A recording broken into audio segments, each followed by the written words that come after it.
বিশ্ব সংবাদে আপনাকে স্বাগত। শুরুতেই জানাবো হাতে পাওয়া সর্বশেষ আন্তর্জাতিক সংবাদের শিরোনাম, পরে বিস্তারিত। প্রথমে ইরান, ইসরায়েল ও ফিলিস্তিন যুদ্ধ চলছে, জানিয়ে দিব আমাদের হাতে থাকা সর্বশেষ গুরুত্বপূর্ণ আপডেট আন্তর্জাতিক সংবাদ। গাজায় স্থায়ী যুদ্ধবিরতির জন্য সবকিছুই প্রস্তুত বলছে ইরানের পররাষ্ট্রমন্ত্রী। জানিয়ে দিব গাজা সংকট নিয়ে কুয়েতের আমিরকে যা বলেন এরদোয়ান।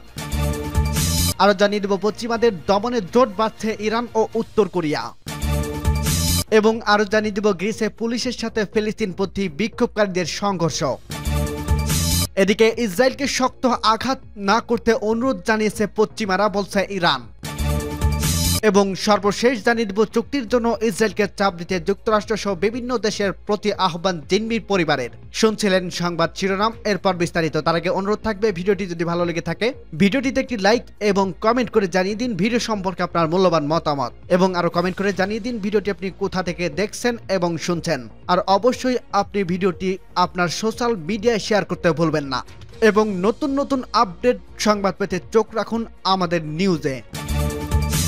গাজায় স্থায়ী যুদ্ধবিরতির জন্য সবকিছু প্রস্তুত বলছে ইরানের পররাষ্ট্রমন্ত্রী। গাজায় যুদ্ধবিরতির প্রস্তাবে ফিলিস্তিন প্রতিরোধ আন্দোলন হামাস যে ইতিবাচক সাড়া দিয়েছে তার বিরোধ নিষ্পত্তির ক্ষেত্রে প্রস্তুত করছে বলে জানিয়েছে ইরানের পররাষ্ট্রমন্ত্রী হুসাইন আমির আবদুল্লাহিয়ান। তেহরান মন্ত্রিপরিষদের বৈঠকে অবকাশে বুধবার তিনি সাংবাদিকদের বলেন, আমেরিকা ও পশ্চিমাদের যদি সত্যিকারের অর্থে যুদ্ধবিরতির বিষয়ে তাদের প্রতিশ্রুতি রক্ষা করে তবে স্থায়ী যুদ্ধবিরতি এবং ইস্যুটির সমাধানের জন্য সবকিছুই প্রস্তুত রয়েছে।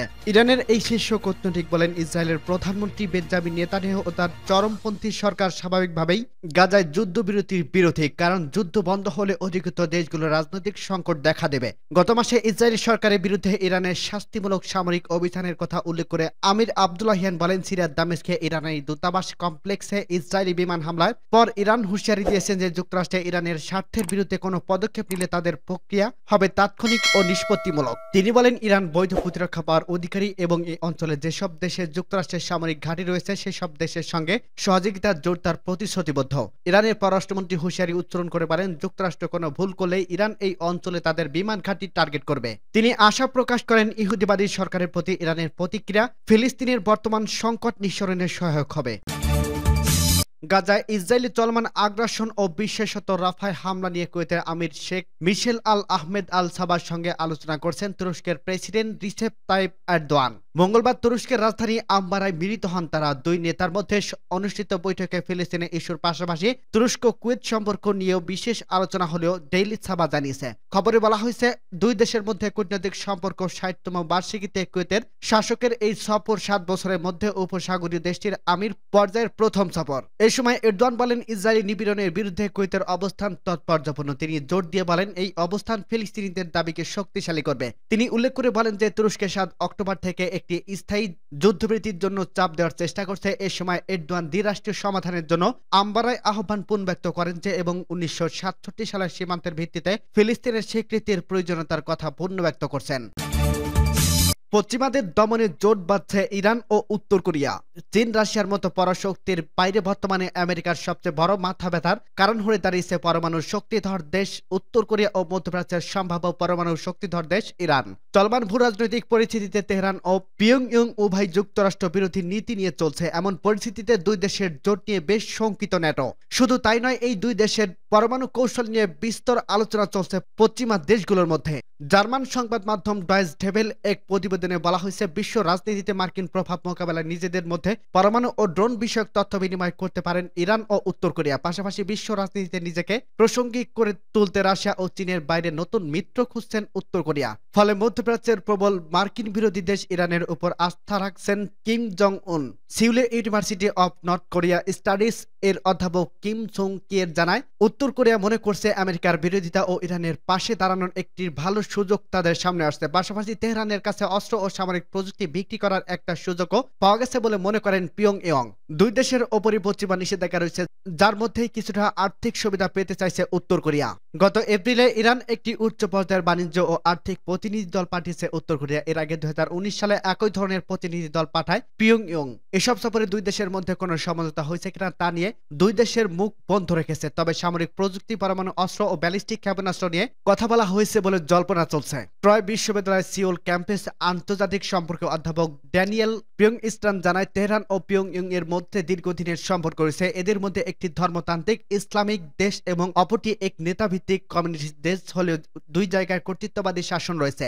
দুই দেশই যুক্তরাষ্ট্র বিরোধী। গ্রিসে পুলিশের সাথে ফিলিস্তিনপন্থী বিক্ষোভকারীদের সংঘর্ষ। মার্কিন বিশ্ববিদ্যালয় শিক্ষার্থীদের পথ ধরে ইউরোপ ছড়িয়ে পড়ছে ইসরায়েল বিরোধী বিক্ষোভ। ফিলিস্তিনের গাজা উপত্যকায় যুদ্ধবৃত্তি ও ফিলিস্তিনের স্বাধীনতার দাবিতে ইউরোপের অন্যান্য দেশের মতো গ্রিসের বিক্ষোভ করছেন বিশ্ববিদ্যালয়ের শিক্ষার্থীরা। গ্রিসের রাজধানী অ্যাথেন্স ফিলিস্তিনপন্থী সমাবেশ চলাকালে পুলিশের সাথে বিক্ষোভকারীদের সংঘর্ষের ঘটনা ঘটছে। অবরুদ্ধ গাজা উপত্যকার পূর্বাঞ্চলীয় রাফায় ইসরায়েলি সামরিক বাহিনী স্থল ও আকাশপথে হামলা শুরুর পরদিন অ্যাথেন্স এই সংঘর্ষ হয়েছে। ফিলিস্তিন পতাকা ও ব্যানার বহনকারী ৩০০ জনের বেশি বিক্ষোভকারী ওই সমাবেশে অংশ নেন। এ সময় তাদের হাতে ফিলিস্তিনপন্থীদের সমর্থনে লেখা বিভিন্ন ধরনের প্লাকার্ড দেখা যায়। গ্রিসের রাজধানী অবস্থিত সংসদ ভবনের বাইরে সমাবেশ করছেন তারা। দেশটির ৬০ বছর বয়সী পেনশনভোগী অ্যান্তোনিস দাভানেসোল বলেন, আমরা এখনো সংহতি জানাতে এসেছি এবং ফিলিস্তিনরা যখনই সংহতির জন্য ডাকবে আমরা তখনই সাড়া দেব। এথেন্স সংসদ ভবনের বিপরীত পাশে অবস্থিত মিশরীয় দূতাবাসের ফটকে উঠে একদল বিক্ষোভকারী বিক্ষোভ করেন। এ সময় বিক্ষোভকারীদের ওই দলকে ছত্রভঙ্গ করতে টিয়ার গ্যাস নিক্ষেপ করে পুলিশ। পরে বিক্ষোভকারীদের সাথে পুলিশের পাল্টা ধাওয়া ঘটনা ঘটে। সূত্র রয়টার্স। ইসরায়েলকে শক্ত আঘাত না করতে অনুরোধ জানিয়েছে পশ্চিমারা, বলছে ইরান। ইরানের পররাষ্ট্রমন্ত্রী হুসাইন আমির আব্দুল্লাহিয়ান জানিয়েছেন, ইহুদিবাদী ইসরায়েলের বিরুদ্ধে সম্প্রতি তার দেশ অপারেশন টুট প্রাচীম চালিয়েছে। তার আগে পশ্চিমা দেশগুলো ইসরায়েলের উপর শক্ত আঘাত না করার জন্য তেহরানকে অনুরোধ জানিয়েছে। তিনি বলেন, ইসরায়েল বিরোধী সামরিক অভিযানের আগে পশ্চিমা অনুরোধ করেছিল যে যদি আপনারা ইসরায়েলি আগ্রাসনের জবাব দিতে চান তাহলে যেন শক্ত আঘাত না হয় এবং অপারেশনের তীব্রতা তুলনামূলক কম হয়। বুধবার ইরানের মন্ত্রিসভার সাপ্তাহিক বৈঠকের অবকাশে পররাষ্ট্রমন্ত্রী আমির আব্দুল্লাহিয়ান এই বক্তব্য দেন। তিনি বলেন, ইরান নিজেরা তার সুবিধাজনক সময় এই অভিযানের সিদ্ধান্ত নিয়েছিল। ইরানি পররাষ্ট্রমন্ত্রী সাংবাদিকদের বলেন, ইসরায়েলের বিরুদ্ধে যখন সামরিক অভিযানের সিদ্ধান্ত নেওয়া হয় তখন পশ্চিমা দেশগুলো এবং ইউরোপের আমেরিকার মিত্ররা ইরানের সাথে গভীরভাবে যোগাযোগ করে এবং তারা প্রথমেই অনুরোধ জানায় ইসরায়েলের বিরুদ্ধে অভিযান না চালিয়ে ধৈর্য ধারণ করায়। কিন্তু ইরান স্পষ্টভাবে তাদের জানিয়ে দেয় যে ইসরায়েলের বিরুদ্ধে নিশ্চিতভাবে জবাব দেওয়া হবে। আব্দুল্লাহিয়ান বলেন, অভিযানের 2 দিন আগে আমেরিকা এবং তার আঞ্চলিক মিত্র দেশগুলোকে জানানো হয় যে ইসরায়েলের বিরুদ্ধে আমরা যে অভিযান চালাচ্ছি তাতে তাদের কোনো ঘাঁটির লক্ষ্যবস্তু হবে না। আমেরিকার দেওয়া নোটিশ ইরানে সতর্ক করে বলেছে যে যদি আমেরিকা ইরানের স্বার্থে আঘাত হানে তাহলে ইরান মধ্যপ্রাচ্য অঞ্চলে মার্কিন ঘাঁটি লক্ষ্য করে আঘাত করবে এবং তা হবে চূড়ান্ত পর্যায়ের আঘাত। আমির আব্দুল্লাহিয়ান বলেন, আমরা আঞ্চলিক মিত্র দেশগুলোকে জানিয়েছিলাম আমাদের সম্পর্ক ভ্রাতৃত্বের ওপর প্রতিষ্ঠিত। কিছু আমেরিকান যদি সামান্যতম ভুল করে তাহলে তাদের ঘাঁটিতে আঘাত করা হবে। সূত্র পার্স টুডে।